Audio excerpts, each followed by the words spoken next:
I was talking to Henry Olsen, a poll watcher. One of the things I really admired about you, Senator Cruz, truly, is any objective person would say that you had no reason to love Donald Trump after the primaries and the things he said. But instead of holding any kind of personal grudge, you actually worked for the betterment of the country, getting what you could get in the situation that was at hand. That was an amazing act I think, of personal sacrifice and courage. I really admired it. At the same time, right now, it looks like Donald Trump is in trouble. The polls show him to be in trouble. I was talking to Henry Olsen last week. He was funereal, I think would be a fair way to put it. And it seems like a lot of Republicans are saying, well, we're not going to go to the convention. They're sort of rats abandoning the ship. How bad do you think it is right now? Do you think that the Senate majority is under threat? Do you think that Trump is under threat? And do you think it can be turned around? So, yes, and yes. Senate majority is absolutely under a threat. Trump is absolutely under threat. And yes, it can be turned around. Okay. As I look at November, I think it's incredibly volatile. I think it depends on what plays out the next several months between now and Election Day.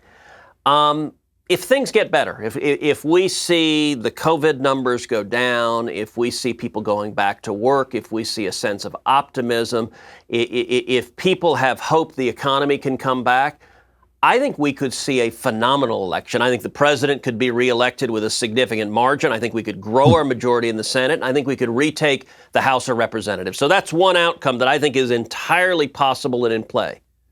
But a second outcome, if things go badly, if the COVID numbers continue to spike, if we see the hospitalization and death rates spike as well, if we see more shutdowns, if more people lose their jobs, and if people feel hopeless, if they feel depressed, I think we could see a devastating election. I think the president could lose. I think we'd lose the Senate. We could lose the House, and I think it could be a bloodbath. And I don't recall an election with this kind of massive volatility. Now, the press and the Democrats, they are all in. Their number one objective is defeat Donald Trump, so they want everyone to give up hope. They want Republicans. They are the gates of hell, abandon hope, all ye who enter here. That is their message.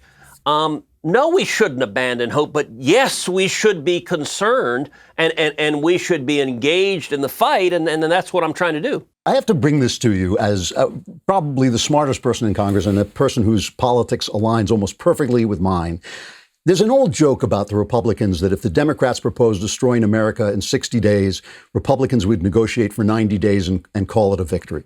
Right now, we see this Maoist cultural revolution being waged by groups misnomered Black Lives Matter and anti-fascism. And the Republicans seem to be kind of compromising, saying, well, maybe we should take down some statues. Maybe we should reform the police instead of, and it just comes across as weak. Have Republicans lost the nerve to fight this battle?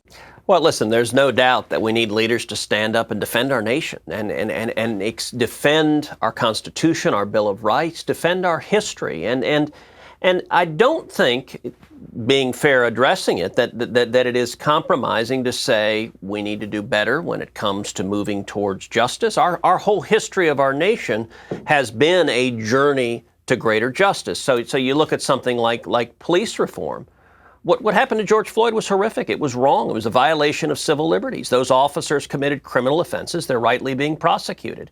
Saying that is not giving in to the left. That's defending the rule of law, defending the rights of Americans. Now, what's happened, though, it is in response to that, a lot of people understandably engaged in peaceful protest, which is a right protected in the First Amendment. But very quickly, those protests got subverted, got taken over by violent anarchists, by Marxists who engaged in acts of violence, who engaged in physical assaults, who firebombed police cars, who burned small businesses, who looted small businesses, who murdered police officers, and who are assaulting the very foundations of our nation. And it is distressing how few leaders are stepping up and defending and explaining those principles.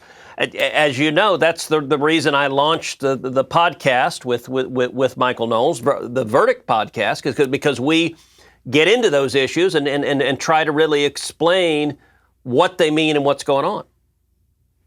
I mean, when you talk about the reforming the police, of course, you're right. Obviously, horrible things sometimes happen, and bad policing is really bad because the police have so much power. I'm always in favor of reforming the police. It just seems to me that when the left seizes the narrative because they own so much of the communications territory, that we don't get to say, well, the reason a lot of these things happen in black neighborhoods is because black neighborhoods are rife with crime. Now, I'm willing to talk about all the causes for that. I mean, I think there are a million causes for that. But the cop is just there to prevent the crime. He's just there to protect people. And it does seem like police, they're literally talking about defunding the police in the neighborhoods where the police protect more lives than anybody else. Doesn't it seem like that there's some weakness in grabbing the narrative by the GOP? Oh, look, there always is. Republicans are terrible at engaging in the narrative. But that doesn't mean, so let's take, for example, Black Lives Matter. You and I have both seen the polling that shows 60-70% of Americans agree with the proposition Black Lives Matter. I'm amazed it's that, not 100%. Black Lives Matter is a truism. Absolutely, Black Lives Matter intensely because every human life is created by God and it needs to be valued preciously. Black Lives Matter, Brown Lives Matter, White Lives Matter. If we had purple and green lives, they would matter too, like that. But there is a difference between that phrase and the organization that is entitled Black Lives Matter, that is governed by, that is run by dedicated, committed, trained Marxists that are seeking the overthrow of society explicitly. You can go to their website and see what they seek. And they seek abolishing the police. And you want to talk about the narrative? All right, fine. Abolishing the police is a profoundly racist idea. Abolishing the police is a profoundly stupid idea. And the consequence of abolishing the police would be that in high crime areas, crime would go up. Unfortunately, and many high crime areas are low income areas, and there's very significant African American Hispanic populations. If the far left succeeds in abolishing the police, more black lives will be lost, more African Americans will be murdered. And at the end of the day, it's a political Marxist movement, so they don't really care about that consequence. There's something called the Ferguson effect, which is when we've seen leftists attacking, demonizing, vilifying police officers. Police officers are human beings. They naturally pull back, and what ends up happening is murder rates spike and skyrocket, and a great many victims of crime are African American, are Hispanic, are low income. If we care about those lives, the innocent, then we ought to be standing with and supporting the police, not demonizing, tearing them down, and that's where the far left is. This video is sponsored by BlinkSale, the revolutionary invoicing software for contractors and small businesses. Spend less time billing and more time making bank with BlinkSale. Get a free trial at the link in the video description.